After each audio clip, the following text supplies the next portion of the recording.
Hello everyone, मेरा नाम है विपुल और आज हम लोग पढ़ने वाले हैं क्लास 10 बायोलॉजी का एक टॉपिक जिसका नाम है प्रकाश संश्लेषण। ये फर्स्ट चैप्टर का ये टॉपिक है प्रकाश संश्लेषण। इससे पहले हम लोग स्वपोषी पोषण, विषमपोषी पोषण, उसका प्रकार, प्राणी संपोषण ये सब पढ़ के आ चुके हैं उसके एग्जाम्पल के साथ। इस वीडियो में हम लोग सिर्फ प्रकाश संश्लेषण के बारे में पढ़ने वाले हैं कि प्रकाश संश्लेषण होता क्या है, किसके अंतर्गत होता है, कौन इसे अपना भोजन बनाता है। तो 6th क्लास से ही पढ़ते आ रहे होंगे आप लोग कि प्रकाश संश्लेषण पेड़ पौधों के अंतर्गत होता है इसमें क्या क्या नहीं होता है, इसे और थोड़ा डिटेल में इस 10th क्लास में हम लोग जानेंगे और पढ़ेंगे यहाँ पे इससे ज्यादा। तो आइए हम लोग बिना टाइम वेस्ट किए आते हैं अपने टॉपिक पे, प्रकाश संश्लेषण, जिसका नाम है क्या, प्रकाश संश्लेषण फोटोसिंथेसिस। यह एक प्रक्रिया है जो कि पेड़ पौधों में भोजन बनाने के लिए बहुत ही अनिवार्य होता है। अगर पेड़ पौधों में ये प्रक्रिया ना हो तो उनका भोजन बनेगा ही नहीं। अब भोजन बनाने के लिए तो ठीक है प्रकाश संश्लेषण प्रक्रिया होता है, लेकिन इस प्रोसेस में कोई ना कोई रॉ मटेरियल होगा, कच्चा पदार्थ होगा जिसके सहायता से भोजन बनाएगा पेड़ पौधा। यहाँ पे इसका डिफिनेशन क्या लिखे है हम देखिए, प्रकाश संश्लेषण वह प्रक्रिया है जिसके द्वारा पौधे अपना भोजन स्वयं बनाते हैं। ये तो पहले भी हम लोग पढ़ चुके थे कि यह एक ऐसी प्रक्रिया है जिसके द्वारा पेड़ पौधे अपना भोजन स्वयं बनाते हैं। उसके बाद क्या है, बनाते हैं, इस प्रक्रिया में पौधे मिट्टी से जल, किससे जल, मिट्टी से क्या ग्रहण करते हैं, जल। उसके बाद है कि वायुमंडल से कार्बन डाइऑक्साइड तथा सूर्य से सूर्य का प्रकाश तथा पत्तियों में उपस्थित कौन, क्लोरोफिल की सहायता से भोजन यानी कि ग्लूकोज बनाते हैं। पेड़ पौधे हैं जो प्रकाश संश्लेषण तो करते हैं, बट उसके लिए उनको क्या क्या चाहिए, तो जल चाहिए, वाटर, फिर क्या चाहिए, कार्बन डाइऑक्साइड चाहिए, सनलाइट चाहिए, सनलाइट, उसके बाद क्या चाहिए भी होता है क्लोरोफिल। सबसे इंपॉर्टेंट कोई अगर है तो वो तुम आपका क्लोरोफिल और एक सनलाइट। ये दोनों नहीं होगा तो प्रकाश संश्लेषण होगा नहीं, क्योंकि क्लोरोफिल के कारण ही सनलाइट पेड़ पौधा ऑब्जर्व कर पाता है। कुल मिला के क्लोरोफिल ही सनलाइट को ऑब्जर्व करता है पेड़ पौधा करते हैं, यानी कि वही पेड़ पौधे प्रकाश संश्लेषण कर सकते हैं जिनके पास क्लोरोफिल होगा। अगर क्लोरोफिल नहीं होगा तो प्रकाश संश्लेषण की प्रक्रिया नहीं कर सकते। तो यही डिफिनेशन है प्रकाश संश्लेषण का, भी याद कर लीजिएगा। प्रकाश संश्लेषण वह प्रक्रिया है जिसके द्वारा पौधे अपना भोजन स्वयं बनाते हैं। इस प्रक्रिया में पौधे मिट्टी से जल, वायुमंडल से कार्बन डाइऑक्साइड तथा सूर्य से सूर्य का प्रकाश तथा पत्तियों में उपस्थित क्लोरोफिल की सहायता से अपना भोजन बनाते हैं। अब भोजन के रूप में क्या बनाते हैं हम लोग, जैसा क्या भात बनाते हैं, दाल बनाते हैं, ऐसा कुछ नहीं बनाते, बनाते क्या, ग्लूकोज बनाते हैं और उसका फिर निर्माण करके अपना उपयोग करते हैं। इसका जो मोस्ट इंपोर्टेंट पार्ट होता है उसका होता है इक्वेशन, समीकरण। प्रकाश संश्लेषण का समीकरण पूछता है 2 मार्क्स में, प्रकाश संश्लेषण का समीकरण लिखे। तो इसका समीकरण होता है 6CO2 प्लस 12H2O। यहाँ पे उत्पाद का साल आके 6H12O 6 प्लस 6O2 प्लस का 6H2O। ये जो प्रक्रिया होता है क्या होता है, सूर्य के प्रकाश के, सूर्य प्रकाश और क्लोरोफिल, ये दोनों के प्रेजेंस में होता है प्रकाश संश्लेषण। सूर्य के प्रकाश के प्रेजेंस में होता है, क्लोरोफिल के प्रेजेंस में ही होता है क्या, प्रकाश संश्लेषण। कार्बन डाइऑक्साइड जल से अभिक्रिया कर करके क्या बनाता है, ग्लूकोज बनाता है, इसको बोला जाता है ग्लूकोज। और ये आपका है ऑक्सीजन और ये आपका बनाता है फिर से जल, ठीक है। प्रकाश संश्लेषण प्रक्रिया में पेड़ पौधे जल का और कार्बन डाइऑक्साइड का प्रयोग कर क्या बनाते हैं, ग्लूकोज बनाते हैं, ऑक्सीजन बनाते हैं और जल बाहर निकालते हैं अपने में से, ठीक है। ये तो हमारा था प्रकाश संश्लेषण। अब यहाँ पे एक और टॉपिक आता है कि प्रकाश संश्लेषण की प्रक्रिया में निम्न चरण होते हैं। प्रकाश संश्लेषण की प्रक्रिया में अलग अलग एक चरण होता है, अलग अलग स्टेप होते हैं। जैसे पहला स्टेप क्या है कि क्लोरोफिल द्वारा प्रकाश ऊर्जा का अवशोषण होता है। सबसे पहले क्या होता है कि जो क्लोरोफिल पाया जाता है पत्तियों में, वो क्या करता है कि सनलाइट को ऑब्जर्व करता है, सनलाइट को क्या करता है, ऑब्जर्व करता है। उसके बाद क्या होता है कि प्रकाश ऊर्जा का रासायनिक ऊर्जा में रूपांतरण होता है। क्या होता है, प्रकाश ऊर्जा यानी कि सनलाइट को लेता है और उसको किस चीज में बदल देता है, तो केमिकल एनर्जी में कन्वर्ट कर देता है। तथा साथ ही साथ जल के अणु टूटने के बाद हाइड्रोजन और ऑक्सीजन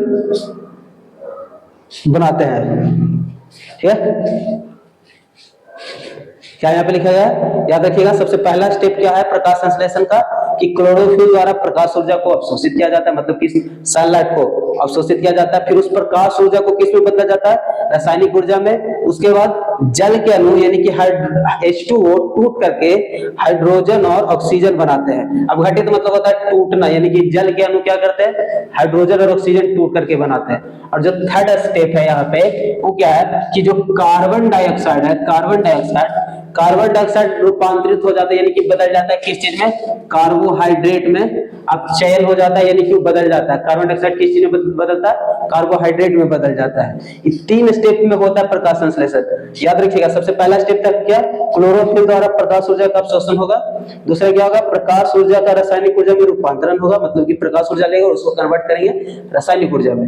तीसरा क्या है कि जल का अणु जो H2O है वो टूट करके हाइड्रोजन और ऑक्सीजन बनाते हैं, ठीक है। और थर्ड और लास्ट क्या है कि कार्बन डाइऑक्साइड कार्बोहाइड्रेट में अपचयित हो जाते हैं। तो याद रखिएगा, प्रकाश संश्लेषण में कार्बन डाइऑक्साइड का क्या होता है, कार्बोहाइड्रेट में अपचयित हो जाते हैं। जल के अणु टूट कर क्या बनाते हैं, तो हाइड्रोजन और ऑक्सीजन बनाते हैं, ठीक है। प्रकाश ऊर्जा को कौन अवशोषित करता है, तो क्लोरोफिल ऑब्जर्व करता है। और एक चीज और, क्लोरोफिल कहाँ पाया जाता है, तो पत्तियों में पाया जाता है। इतना तक अगर हो गया होगा, ठीक है, इतना हो गया हम लोग का कि प्रकाश संश्लेषण क्या होता है, नहीं होता।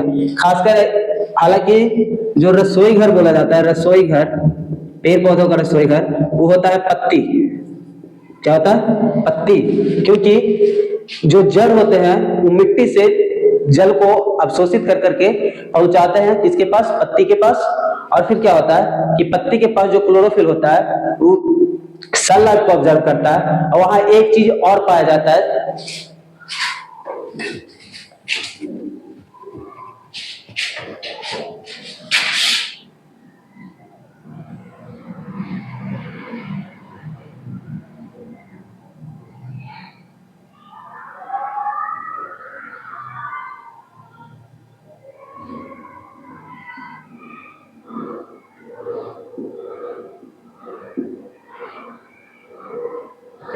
इस तरह से हम लोग पास पाया जाता है रंध्र।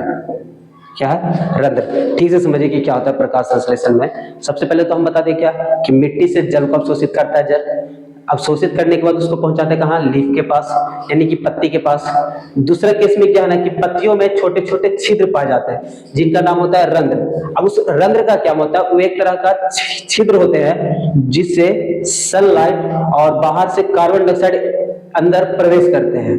पेड़ पौधा के अंदर एक रंध्र होता है, ये आपका है रंध्र जो छोल है। और ये जो देख रहे हैं बाहर में इस तरह से, ये जो रखा हुआ है इस तरह जो होता है इसको बोलते हैं गार्ड सेल। इस तरह से 2 गार्ड सेल होते हैं। गार्ड सेल जिस तरह से चौकीदार पहरा देता है, गेट को खोलता है बंद करता है किसी के घर के बाहर करके, उसी तरह से जो गार्ड सेल होते हैं वो रंध्र है, रंध्र उसको खोलता है और बंद करता है। इस तरह से खोलता है और बंद करता है। लेकिन इसमें एक चीज और है, जब पानी को अवशोषित करता है जल, तो पानी जब पत्ती के पास पहुंचता है तो रंध्र यहाँ पे गार्ड सेल दोनों है, गार्ड सेल उस पानी को अवशोषित करके फूल जाता है। फूलने के बाद ऑटोमेटिक जो रंध्र होता है वो खुल जाता है। रंध्र खुलता है तो बाहर से सनलाइट को जो क्लोरोफिल होते हैं वो ऑब्जर्व करते हैं और साथ ही साथ कार्बन डाइऑक्साइड क्या करता है, अंदर इंटर कर जाता है। अब हमको रॉ मटेरियल खाना बनाने के लिए जितना चाहिए उतना ले लेता है, जैसे कि सनलाइट और कार्बन डाइऑक्साइड रंध्र ऑब्जर्व कर लेता है, अपने अंदर जाने दे देता है। उसके बाद ऐसा थोड़ा है कि ऑटोमेटिक जाते ही रहेगा, उसको तो बंद भी होना पड़ेगा। फिर क्या होता है, वाष्पोत्सर्जन की प्रक्रिया होती है। उसमें क्या होता है ना कि जल जो गार्ड सेल जल को अवशोषित किए थे उसको बाहर छोड़ देते हैं, और जैसे ही बाहर छोड़ते हैं गार्ड सेल ऑटोमेटिक बंद होने लगते हैं। तो जैसे ही गार्ड सेल वाटर को ऑब्जर्व करते हैं, फूलते हैं, तो रंध्र खुल जाता है। और जैसे ही रिलीज करते हैं वाटर को तो सिकुड़ता चला जाता है और रंध्र बंद हो जाता है। तो रंध्र के थ्रू ही हमारा सनलाइट और कार्बन डाइऑक्साइड इंटर करता है। और जो ए बना है इस तरह से, यही हमारा क्लोरोफिल। और क्लोरोफिल ही क्या करता है, सनलाइट को ऑब्जर्व करता है। और ये जो रंध्र है, रंध्र से ही गैसों का आदान प्रदान होता है, मतलब कार्बन डाइऑक्साइड अंदर आता है, ऑक्सीजन बाहर निकलता है, इसी रंध्र के थ्रू होता है। और रंध्र में जो एक दो को देख रहे हैं, एक ए वाला और एक वाला, इसी को बोला जाता है गार्ड सेल या फिर द्वार कोशिका, इसको बोला जाता है द्वार कोशिका। ठीक है, तो प्रकाश संश्लेषण की प्रक्रिया में कार्बन डाइऑक्साइड कहां से अंदर प्रवेश करता है फिर पौधे में, तो रंध्र से। यहाँ पे साफ साफ लिख भी दिए कि वायुमंडल से क्या ऑब्जर्व करता है, कार्बन डाइऑक्साइड, फिर मिट्टी से जल को अवशोषित करता है, और क्लोरोफिल पत्ती में पहले से मौजूद होता है। इतना तक हो गया कंप्लीट हम लोग का। अब इसके बाद ये भी बता दें कि कितना स्टेप में होता है, तो 3 स्टेप में होता है। पहला स्टेप क्या था कि क्लोरोफिल क्या करता है, सनलाइट को ऑब्जर्व करता है। दूसरा क्या है कि वो रासायनिक ऊर्जा में कन्वर्ट करता है, जो यहाँ पे लाइट एनर्जी उसको केमिकल एनर्जी में कन्वर्ट कर देता है। थर्ड था कि हाइड्रोजन, जल के अणु टूटते हैं और बनाते हैं कार्बन डाइऑक्साइड और हाइड्रोजन और ऑक्सीजन बनाते हैं। यहां तक हम लोग का कंप्लीट हो गया। थर्ड था कार्बन डाइऑक्साइड किस में कन्वर्ट हो जाता है, कार्बोहाइड्रेट में। यहाँ पे एक चीज और है, सब इंपॉर्टेंट नोट पॉइंट्स हम लिखवाए यहाँ पे क्या क्या होता है। जब प्रकाश संश्लेषण होता है तो उसमें क्या क्या होता है वो बताएंगे। सबसे पहला क्या है कि जब प्रकाश संश्लेषण होता है तो जो उत्पाद बनता है, उत्पाद मतलब जब कार्बन डाइऑक्साइड जल के साथ रिएक्शन करते हैं तो क्या प्रोडक्ट बनता है, मतलब क्या उत्पाद बनता है। तो क्या उत्पाद बनता है, ग्लूकोज बनता है। जब यहाँ पे कार्बन डाइऑक्साइड जल के साथ अभिक्रिया करते हैं सनलाइट और क्लोरोफिल के प्रेजेंस में तो ग्लूकोज बनता है उत्पाद के रूप में, ठीक है। प्रोडक्ट क्या बनता है, ग्लूकोज बनता है। एक और लिखा यहाँ पे सह उत्पाद। सह उत्पाद मतलब उत्पाद के साथ साथ और क्या बन जाता है, तो उत्पाद के साथ साथ क्या बनता है, ऑक्सीजन बनता है। तो याद रखिएगा कि सह उत्पाद में क्या बनता है प्रकाश संश्लेषण में, तो ऑक्सीजन बनता है। तीसरा क्या है ना कि क्या करता है प्रकाश संश्लेषण में कि प्रकाश ऊर्जा को पेड़ पौधा रासायनिक ऊर्जा में कन्वर्ट कर देता है। तो प्रकाश ऊर्जा को किस में कन्वर्ट कर देता है, रासायनिक ऊर्जा में। एक चीज और क्या है, जो क्लोरोफिल होते हैं यहाँ पे जो बताया क्लोरोफिल, क्लोरोफिल में मैग्नीशियम तत्व पाया जाता है। क्या पाया जाता है, क्लोरोफिल में मैग्नीशियम तत्व पाया जाता है। चौथा जो क्या लिखा है, गैसों का आदान प्रदान किसके द्वारा होता है, रंध्र द्वारा, स्टोमाटा द्वारा। अभी जस्ट पीछे समझा है कि जो रंध्र है इसी के द्वारा गैसों का आदान प्रदान होता है, मतलब कि कार्बन डाइऑक्साइड अंदर आता है, ऑक्सीजन बाहर निकलता है, किसके द्वारा, रंध्र के द्वारा। रंध्र को खोलने और बंद करने का काम किसका होता है, गार्ड सेल का होता है। चौथा है क्या कि भोजन का संचय। एक बात और यहाँ पे सब इंपॉर्टेंट है, पेड़ पौधा अपना भोजन तो बनाता है ग्लूकोज, जब प्रकाश संश्लेषण होता है तो भोजन बनता है ग्लूकोज, बट उस भोजन का यूज करने के बाद, जैसे ग्लूकोज का जब पेड़ पौधा यूज किया तो मान लीजिए कि कोई स्टोर बच गया, जैसे हम लोग घर पे खाना बनाते हैं तो पकता तो है तो उस टाइम खाते हैं लोग, लेकिन उसके बाद भी तो बच जाता है तो उसका स्टोर करके उसी तरह से तसला में जो भी हो उसमें रख दिया जाता है घर पे। ठीक उसी तरह से पेड़ पौधा में जब प्रकाश संश्लेषण होता है और ग्लूकोज बनता है तो ग्लूकोज अगर जरूरत से ज्यादा बढ़ाता है, यूज जितना करना हो उतना करेगा और बाकी स्टोर करके रखता है। लेकिन पेड़ पौधों में एक खासियत क्या है कि वो अपने भोजन को बनाते तो है ग्लूकोज, जब स्टोर करने का बात आता है, इकट्ठा करने का बात आता है, तो इकट्ठा करते हैं किस रूप में, तो मंड या स्टार्च के रूप में इकट्ठा करते हैं। तो याद रखिएगा कि पेड़ पौधे अपना भोजन को किस रूप में संचित करते हैं, तो मंड या स्टार्च के रूप में संचित करते हैं।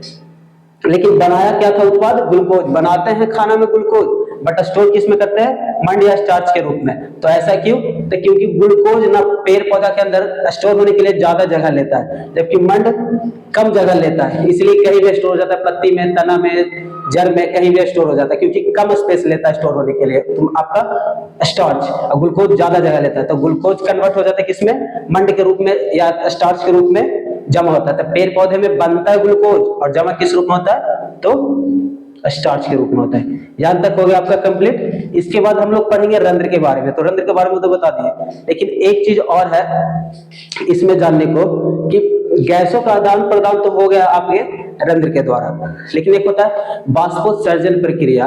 बाष्पोत्सर्जन जिसके थ्रू पानी पेड़ पौधे से बाहर रिलीज होता है, इन्वायरमेंट में रिलीज हो जाता है पानी।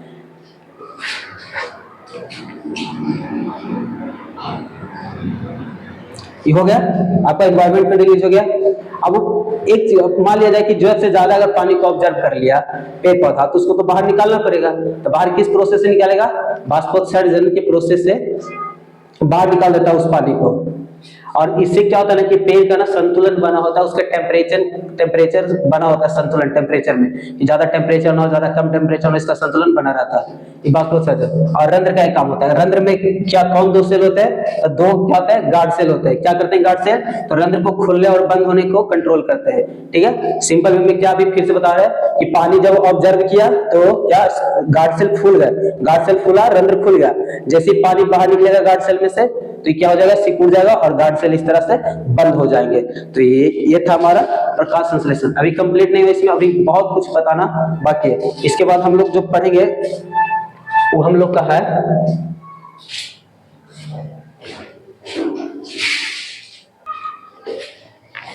अब हम लोग देखते हैं रंध्र का कार्य, कि रंध्र का कार्य क्या होता है। अभी बता दिए रंध्र का कार्य, लेकिन थोड़ा सा इसमें और जानना है।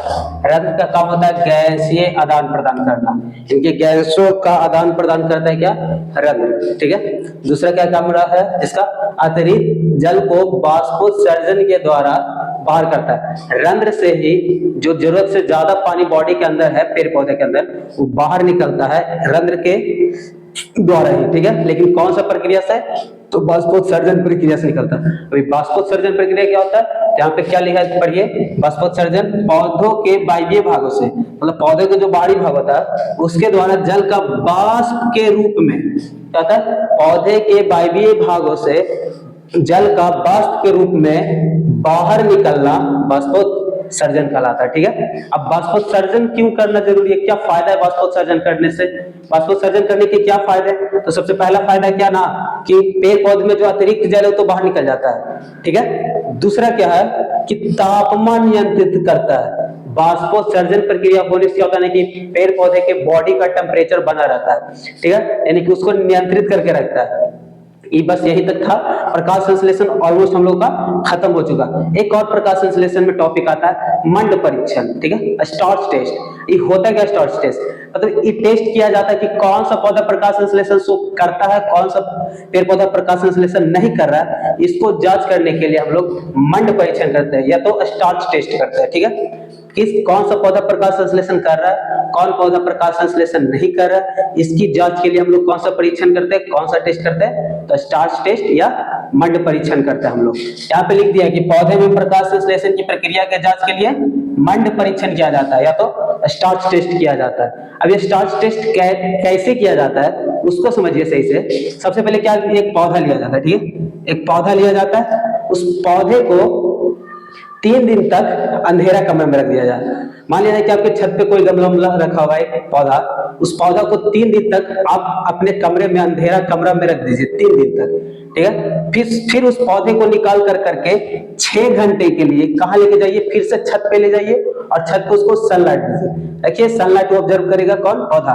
सबसे पहले क्या बोले, एक पौधा लीजिए, उस पौधे को 3 दिन तक अंधेरा कमरा में रखिए, उसके बाद उसको कहाँ ले जाकर रखिए? छत पे या कहीं धूप जहां आ रहा है वहां पे रखिए, सनलाइट में कितना देर तक? 6 घंटा तक। उसके बाद क्या करना, उस पौधे में से एक पत्ती को तोड़ लेना है। उस पत्ती को तोड़ने के बाद उबलते पानी में डालना है। उस पत्ती को कहां डालना है? उबलते पानी में डालना है। उसके बाद कहां उस पत्ती को उसमें से निकाल के उबलते पानी में से निकाल कर करके कहां डालना है? तो उबलते एल्कोहल में, उबलते एल्कोहल में डाल देना। फिर इसमें से निकालने के बाद कहां डालना है? ठंडा पानी में डालना है। ठंडा पानी से निकालने के बाद कांच स्लैब पे लिया जाता है उस पत्ती को। कांच स्लैब पे पत्ती को लेने के बाद उसमें आयोडीन का सॉल्यूशन डाला जाता है, ऊपर से आयोडीन का 2-4 बूंद डाला जाता है उस पत्ती पे। अगर पत्ती का रंग नहीं बदला, अगर ये पत्ती ग्रीन हो, ग्रीन का ग्रीन ही रह गया, नहीं बदला ये पत्ती का कलर, इसका मतलब वो जो पत्ती है वो प्रकाश संश्लेषण शो नहीं कर रहा, मतलब प्रकाश संश्लेषण पौधा नहीं कर रहा, ठीक है। अगर उसका रंग नहीं बदला तो उसका टेस्ट नेगेटिव है, इसका मतलब वो पौधा प्रकाश संश्लेषण नहीं कर रहा है। लेकिन अगर उसी पौधा पे आयोडीन का सॉल्यूशन डालने पर उस लीफ, उस पत्ता का कलर या तो डार्क ब्लू हो जाए या तो ब्लैक हो जाए।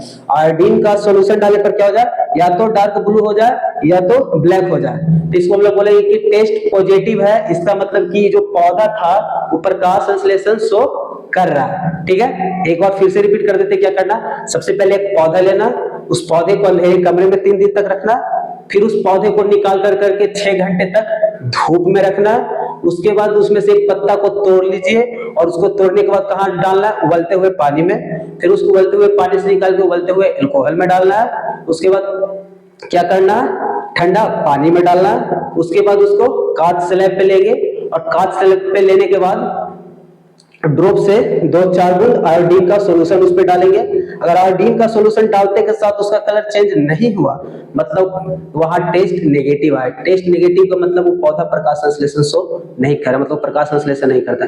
लेकिन अगर आयोडीन डालते के साथ इस लीफ का कलर चेंज हो गया, कैसा?